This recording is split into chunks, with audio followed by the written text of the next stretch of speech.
दोस्तों, आज की कहानी है एक पिता पर ही घर की जिम्मेदारियां क्यों। पापा जी, बस हम लोग निकल रहे हैं, शाम तक लौट आएंगे। आप प्लीज़ घर का ख्याल रखना। हाँ, आपका खाना टेबल पर रख दिया है, जब भी भूख लगे खा लेना। रात तक का खाना बना दिया है, हम लोगों को आने में देर हो जाएगी और हम लोग खाना खाकर ही आएंगे। और हाँ, जाते जाते बाहर से ताला लगाकर जा रहे हैं। दोनों बेटे और बहू कहते हुए अपने अपने परिवार के साथ घर से बाहर निकल गए। आज इन लोगों को घूमने और मौज मस्ती करने का इरादा है। एक बार भी किसी ने पिताजी से नहीं पूछा कि वो जाना चाहते हैं या नहीं।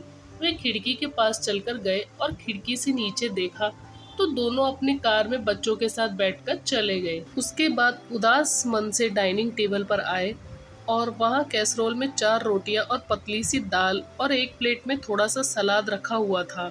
खाने को देखते ही मन सोचने लगे, अभी तो सुबह के 9 ही बज रहे हैं। आज पूरा दिन मुझे इसी खाने में निकालना है।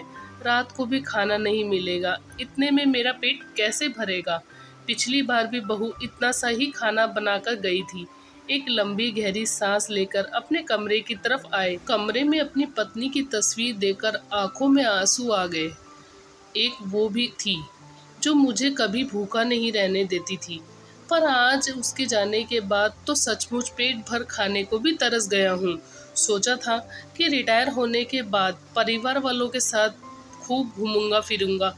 ये लोग जब भी कहीं जाते हैं ताले में बंद करके जाते हैं, एक बार भी नहीं पूछते कि पापा आपको भी चलना है क्या। अब तो घुटन सी होने लगी है, किसी से बाहर बात भी नहीं करने देते और खुद भी बैठकर बात करना पसंद नहीं करते।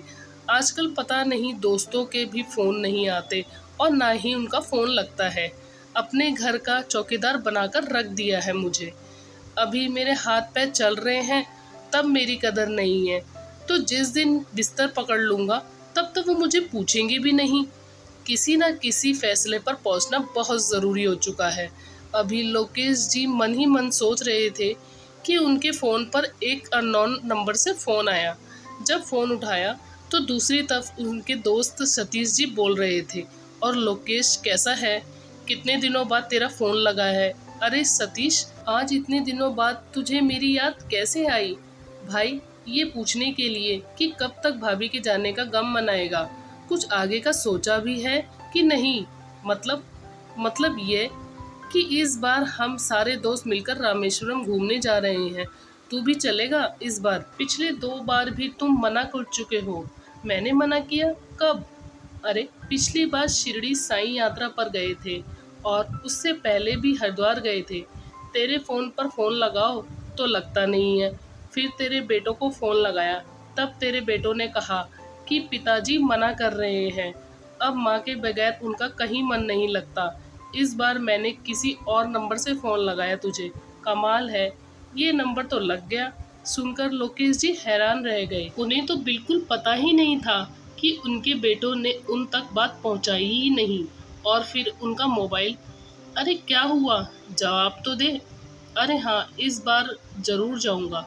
कितने पैसे देने हैं वो बता देना, मैं जमा करा दूँगा। चल, मैं तुझे अपने व्हाट्सएप ग्रुप में शामिल कर लेता हूँ और वहीं सारी डिटेल भेज देता हूँ। और रही बात पैसे देने की, तो तू वो बाद में दे देना। कम से कम तूने हाँ तो की। वैसे भी हम कल ही रवाना हो रहे हैं और तेरी टिकट हमने पहले ही करा ली थी। अगर तू फ़ोन नहीं उठाता तो हम आज तेरे घर आ जाते। अच्छा ठीक है, पर डिटेल थोड़ी देर बाद भेजना। चल फिर फटाफट तैयारी कर ले, कल सुबह ही निकलना है। कहकर सतीश जी फ़ोन रखते ही लोकेश जी ने अपना फ़ोन चेक किया। लोकेश जी के अधिकतर सभी दोस्त उसमें ब्लॉक हो रखे थे। उन्हें याद आया कि पिछली बार बच्चों को मेरे भरोसे छोड़कर चारों घूमने गए थे। सोचकर लोकेश जी का दिमाग चकरा गया। इतना बड़ा झूठ। कुछ देर तक आंखों में आंसू लिए अपनी पत्नी की तस्वीर की तरफ देखते रहे। फिर आंसू पोंछकर सबसे पहले लोकेश जी अपने सारे दोस्तों को अनब्लॉक किया। उसके बाद उठकर अपने कमरे में गए और अपनी अलमारी से कुछ कपड़े निकालकर पैक किए और कुछ कैश और आईडी अपने पास रखा। मोबाइल पर अपना अकाउंट चेक किया और अपनी कुछ दवाइयाँ रखी। जितना समझ आया उस हिसाब से पैकिंग कर ली और इंतज़ार करने लगे दूसरे दिन का। रात को जब बच्चे घर आए तब तक लोकेश जी सो चुके थे। दूसरे दिन जब बेटे और बहुएं चाय पी रही थे तो लोकेश जी तैयार होकर अपना बैग लेकर बाहर आए। उन्हें देखते ही बड़ा बेटा बोला, अरे पापा, आप कहाँ चल दिए? मैं अपने दोस्तों के साथ रामेश्वरम टूर पर जा रहा हूँ, मैंने टिकट बुक करा ली। लोकेश जी की बात सुनकर चारों बेटे बहू एक दूसरे की शक्ल देखने लगे। बड़ी बहू बोली, पर पापा जी, आप ऐसे कैसे जा सकते हैं? बच्चों के पेपर हैं, हमें मुंबई के लिए रवाना होना है, मेरे मामा की बेटी की शादी है, बच्चों को हम किसके भरोसे छोड़कर जाएंगे? आपने सोचा भी है? छोटी बहू ने भी कहा, और क्यों फालतू में पैसे खर्च करना? आपके पास इतना ही पैसा है तो थोड़ा बहुत हमें भी दे दीजिए। और वैसे भी इस उम्र में कहाँ घूमने की लग रही है आपको? और कल को कुछ हो गया तो कौन जिम्मेदार रहेगा?